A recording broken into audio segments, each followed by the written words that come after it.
Hello and welcome back to the channel for some more Prime Cutz, where we explore the vaults of Amazon Prime for the weirder, stranger movies that are in there that might not get immediately recommended to you. And this time up we have 1974 British horror Captain Kronos, Vampire Hunter, from the famous Hammer Studios.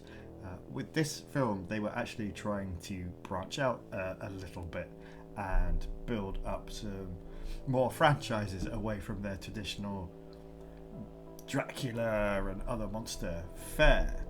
The idea was to combine a sort of swashbuckling adventurer with the gothic kind of elements that Hammer was known for.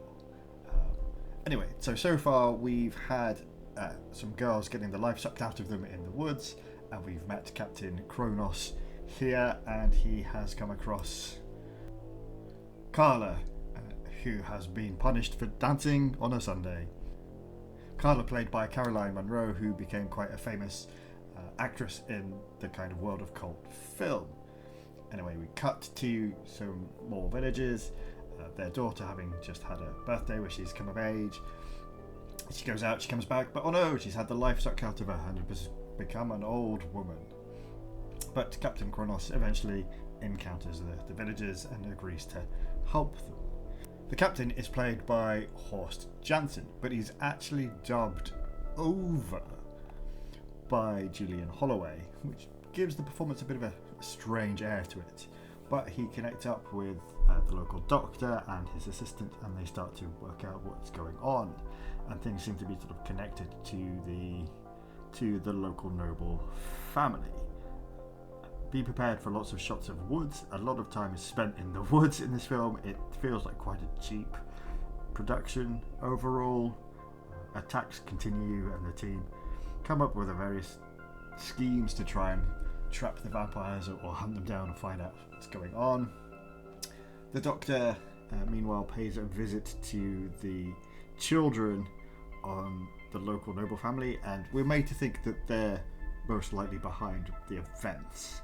They come across as quite creepy, and they have their decaying crone old mother upstairs.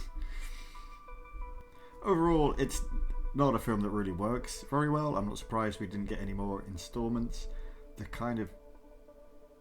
mashing of the genres, it doesn't really come off. But although there are some amusing moments like Bat Attack, which is Hammer at its hammy best. It turns out that one of Captain Kronos' friends has become infected with the vampirism disease or plague, or however they approach it. It's a bit confused in this film, and he doesn't want to turn into a full-on vampire, so he begs Captain Kronos to kill him. And it does take them a while to kill him, because they can't quite work out why, because this is not traditional vampire stuff. They're not killed by stakes. Eventually they do manage to work it out. There is quite a lengthy sequence about it. It comes off slightly comedic, although it's quite dark, and I'm not sure what tone they were going for. They indulge in a bit of grave robbing to find some clues, fight off some local villagers who aren't amused by this, and then eventually we build up to the big finale in the noble's house.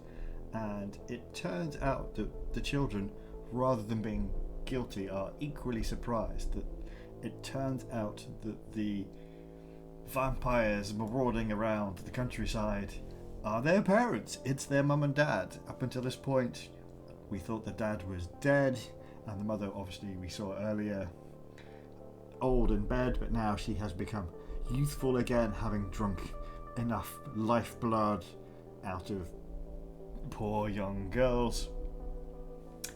As she's explaining exactly what has been happening,